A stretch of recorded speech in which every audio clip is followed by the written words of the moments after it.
नमस्कार दोस्तों, मेरे पेज मार्बल मैनिया पे आपका फिर से स्वागत है। आप सभी दोस्तों का फिर से स्वागत है।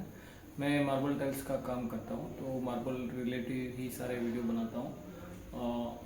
बहुत सारे मिस्त्री जो भाई लोग हैं उनका मैं मोटिवेशन वीडियो भी बनाता हूँ, और बहुत सारे घर में जो छोटी छोटी गलतियाँ होती हैं उनका भी मैं वीडियो बनाता हूँ।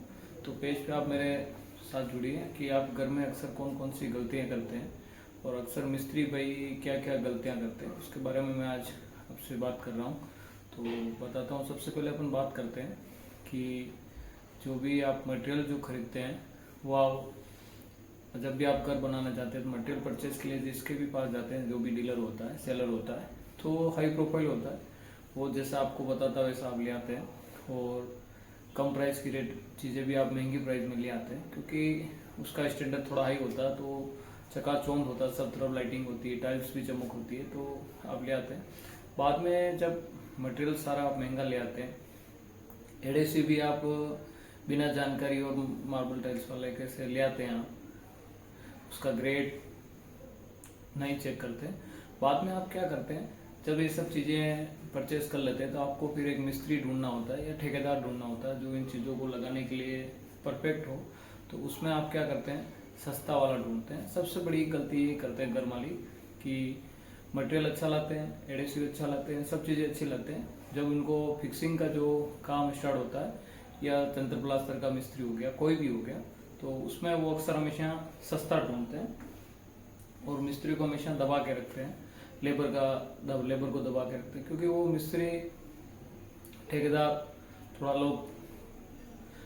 लो ग्रेड का होता है, मतलब थोड़ा मजबूर भी होता है, गरीब भी होता है, तो उसको लोग दबाने के लिए हमेशा ऐसे ही करते हैं कि सस्ता मिस्त्री ढूंढते हैं, अच्छा क्वालिटी वाला नहीं ढूंढते हैं। जब बाद में आप अच्छा मटेरियल यूज़ करते हैं, जब काम बिगड़ जाता है, तो फिर आप मिस्त्री के पैसे खा जाते हैं, उस गरीब के पैसे भी खा जाते हैं।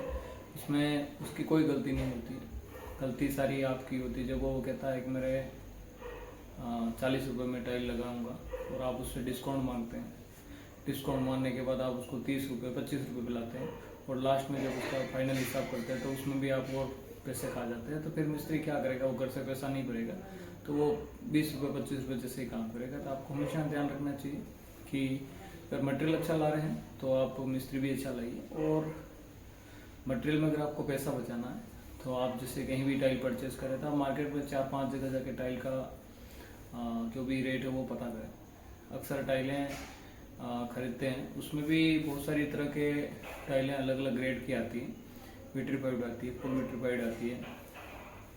उसके बाद बहुत सारे लोग आपको कंपनी का लोगो होता है, बाहर पोस्टर जो लगा होता है वो कंपनी का लगा होता है, और अंदर टाइल लोकल पैक करके भी बहुत सारे लोग आपको बेच देते हैं, और मिस्त्री लोग भी ध्यान नहीं देते हैं। आजकल बहुत सारी कंपनियों में ऐसा फ्रॉड भी चल रहा है कि बाहर पोस्टर अच्छी कंपनी का लगा देते हैं और अंदर मटेरियल लो ग्रेड का डाल के भी बेच देते हैं। तो ये चीज़ भी आप खास ध्यान रखें। दूसरा, मटेरियल परचेज करें तो आप खुद ही करें, उससे क्या फ़ायदा रहेगा, उससे आपको 10 से 15% आपको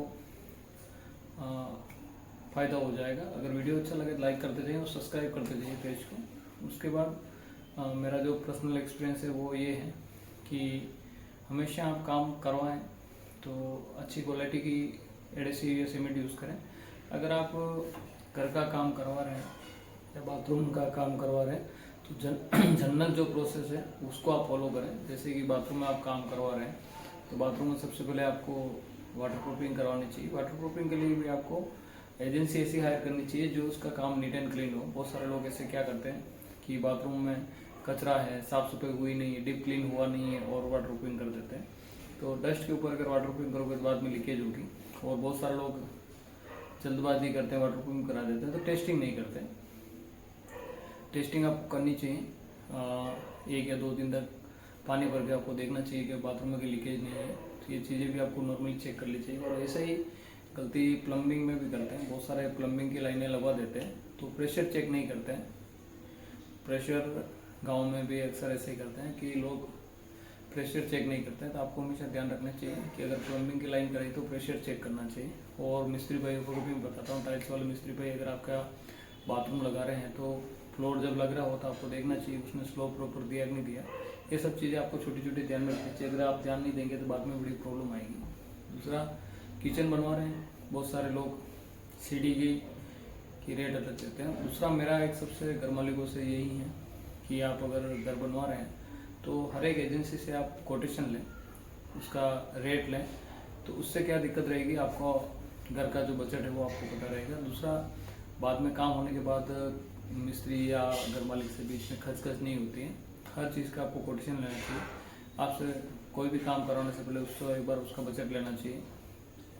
अक्सर लोग क्या करते हैं कि काम ख़त्म करने के लिए डायरेक्ट काम दे देते हैं, घर मालिक बात नहीं करते हैं, उसके बाद जो काम करने वाला वो बात नहीं करता और लास्ट में जब पैसों का झगड़ा होता है। तो इससे अच्छा है कि आप कोटेशन लीजिए, एक से नहीं लीजिए, 4 जने से लीजिए और सबका काम देखिए, उसके बाद एजेंसी फाइनल करिए। बड़ी सिटियों में अक्सर ऐसे होता है, मैं जहाँ पे काम करता हूँ तो पहले हमसे कोटेशन लिया जाता है, रेट फाइनल की जाती है, उसके बाद जो भी जिस भाई को घर बनाना होता है वो हमारा जो पुराना प्रोजेक्ट चल रहा है वो आके देखता है, क्या क्या काम किया, कैसे किया, आपका व्यवहार कैसे है, उसके बाद वो फाइनल करता है, उससे पहले नहीं। तो ये सब चीज़ें बड़ी शहरों में चलती है, गाँव में अक्सर नहीं होता है, गाँव में लोग बोले होते हैं। तो आप खास ध्यान रखें, मार्केट में सीमेंट आप जहाँ से भी ले रहे हैं तो या 2 या 3 जगह आप पता करें।